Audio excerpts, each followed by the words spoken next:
जय जगन्नाथ। मंच पर आसीन आदरणीय मुख्यमंत्री श्री मोहन चरण मांझी जी, मंच पर आसीन आदरणीय हमारे स्टेट के प्रदेश अध्यक्ष मनमोहन जी, आदरणीय DCM यानी डेप्यूटी चीफ मिनिस्टर प्रभाती पालिता जी, आदरणीय KV Singh Dev ji deputy chief minister, माननीय विजयपाल सिंह तोमर जी और मीडिया के सभी बंधुगण का मैं बहुत स्वागत करती हूँ। आज जगन्नाथ धाम की भूमि पर आकर मैं अपने आप को धन्य मानती हूँ, लेकिन मित्रों आज मैं आप सभी से एक वेदना व्यक्त करने आई। कल आप सभी ने यशस्वी प्रधानमंत्री श्री नरेंद्र मोदी जी का संबोधन सुना राष्ट्र के नाम। उस संबोधन में वेदना भी थी, संवेदना भी थी और देश की मातृशक्ति के प्रति उनका आश्वासन भी था। वेदना इसलिए क्योंकि Congress party, DMK, TMC, Sapa, विपक्ष के सभी इंडी अलायंस के घटक दल के नेताओं ने मिलकर इस देश की मातृशक्ति के साथ विश्वासघात करा। नारी शक्ति वंदन अधिनियम आप जानते हैं कि सर्वसम्मति से 2023 सितंबर में पारित हुआ था, यानी सभी विपक्षी दलों ने अपनी सहमति दे दी थी कि महिला आरक्षण पारित हो जाए, लेकिन कानून मित्रों केवल पारित होकर नहीं, उसका लागू होना आवश्यक है। सदन में 16, 17 और 18 अप्रैल को एक वचन पूर्ति का क्षण आया था, एक ऐसा क्षण जब जो वादा इस देश की मातृशक्ति से पूरे सदन ने सितंबर 2023 में करा था, उस वचन को पूरा करने का क्षण आया था।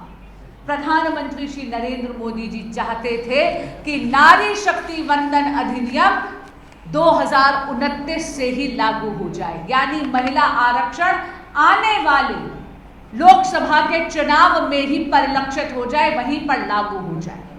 लेकिन विपक्ष ने हमारी एक न मानी।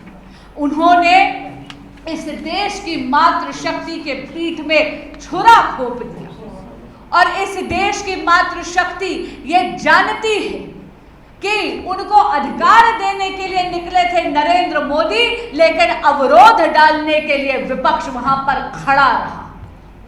ये कांग्रेस और विपक्ष के सभी दल ये चाहते हैं कि महिलाओं की भूमिका केवल और केवल मतदान केंद्र में वोट बैंक तक, यानी मतदाता की भूमिका तक सीमित रह जाए।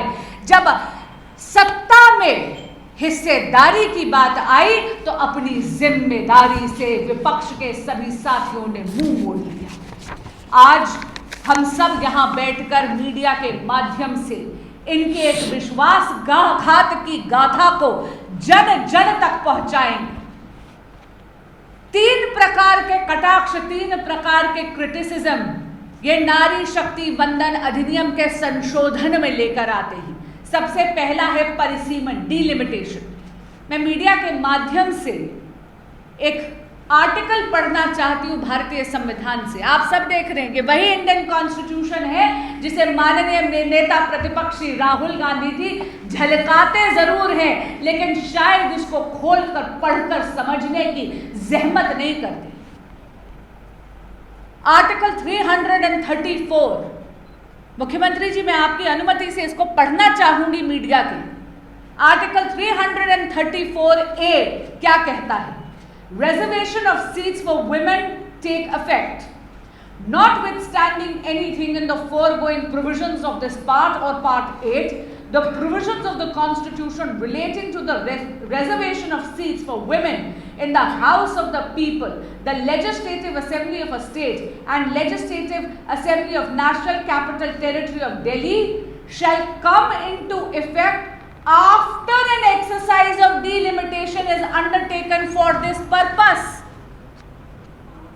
इसका अर्थ है कि सितंबर 2023 में ही विपक्ष ने जब सर्वसम्मति से नारी शक्ति वंदन अधिनियम लागू करने की हामी भर दी, तब परिसीमन यानी डिलिमिटेशन के लिए भी उन्होंने सहमति दे दी थी। Ladies and gentlemen, delimitation was a condition precedent to invocation of the reservation under the Nari Shakti Mandan Adhiniyam, and this was a condition agreed to unanimously by members of the opposition. इसलिए इस बात में किसी भी प्रकार की भ्रांति या भ्रम मत फैलाने दीजिएगा। दूसरी बात मैं कहना चाहती हूँ, परिसीमन यानी डिलिमिटेशन भारतीय जनता पार्टी की कंस्पिरेसी नहीं है। परिसीमन या डिलिमिटेशन भारतीय जनता पार्टी का राजनीतिक प्रपंच नहीं है। ये एक संवैधानिक मैकेनिज्म है। ये वही संवैधानिक मैकेनिज्म है जो बाबा भीमराव अंबेडकर ने बनाया है। बाबा भीमराव अंबेडकर की दुहाई कांग्रेस पार्टी देती है, कॉन्स्टिट्यूशन का हवाला देती है, लेकिन जब नारियों के हक का हिसाब देने की क्षण आई तो उस क्षण में उन्होंने आते ही कॉन्स्टिट्यूशन का गला घोट दिया। दूसरा क्रिटिसिज्म करते हैं, ये कहते हैं कि टाइमिंग गलत था। वो कहते हैं कि चुनाव के बीच में क्यों आप लेकर आए। अरे कोई जनरल इलेक्शन नहीं है, अभी स्टेट के इलेक्शन चल रहे हैं। देखिए, जब तक कि एक राष्ट्र एक चुनाव का रिफॉर्म इस देश में लागू नहीं हो जाएगा, तब तक इस देश में ये माहौल हमारा ऐसा है, नेचर ऑफ हमारी पॉलिटी ऐसी है कि चुनाव तो आते रहेंगे। मैं आपको एक व्यक्तिगत उदाहरण देना चाहूंगी। मैं 2 साल एज एन एमपी जून में आके समाप्त करूंगी, अभी मैंने कंप्लीट नहीं करा, लेकिन 2 साल के अंदर अंदर बंगाल का चुनाव 7वां चुनाव है जिसमें मुझे योगदान देने का मौका मिल रहा है। 40 बरस से इस देश की मातृशक्ति इस ट्रांसफॉर्मेटिव रिफॉर्म की प्रतीक्षा कर रही है, अपने हक के लिए लड़ रही है, और अब विपक्ष किस मुंह से ये कहता है कि आप जल्दबाजी कर रहे हैं? किस मुंह से Congress party, DMK, Sapa, TMC और विपक्ष इंडिया अलायंस के घटक दल ये कहते हैं कि आप इसको बहुत जल्दी ला रहे हैं? 40 बरस की प्रतीक्षा आपको नहीं दिखती? मातृशक्ति की आंखें थरथरा गई हैं इस ट्रांसफॉर्मेटिव रिफॉर्म के लिए।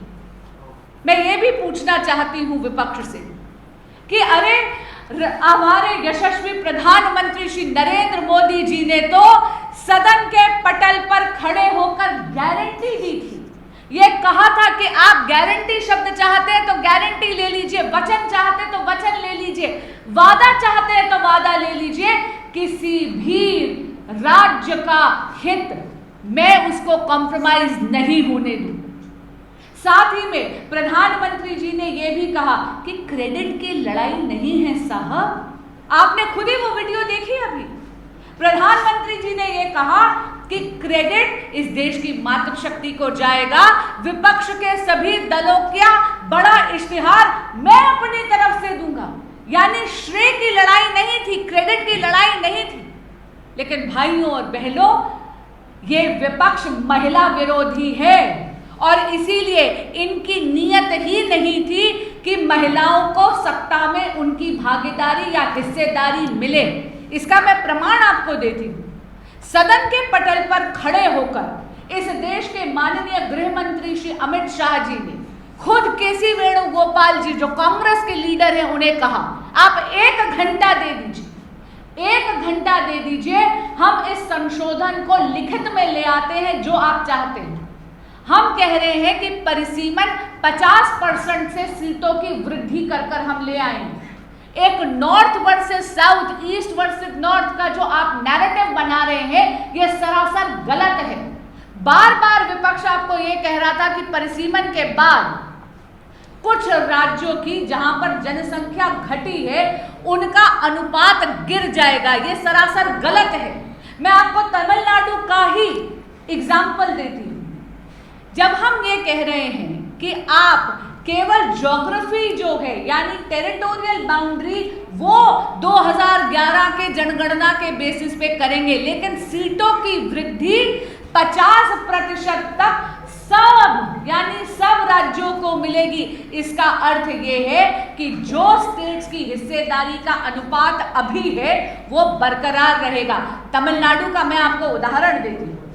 आज के दिन तमिलनाडु का 543 सीट्स में 39 सीट्स तमिलनाडु राज्य को मिलती है।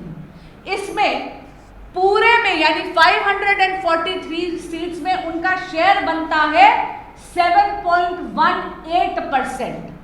अगर हम बिल का फॉर्मूला लगाते तो उनकी सीटों की वृद्धि होती 59 और उनका अनुपात घटता नहीं बढ़ता। 7.18% से 7.23% तक बढ़ता। ये बात लिखित में गृह मंत्री कह रहे थे विपक्ष को कि हम आपको ये संशोधन लिखित में दे देते हैं अगर आपको हमारी मौखिक गारंटी पे विश्वास नहीं है। लेकिन विपक्ष एक नहीं माना। अब मैं बात करती हूं माननीय अखिलेश यादव जी की।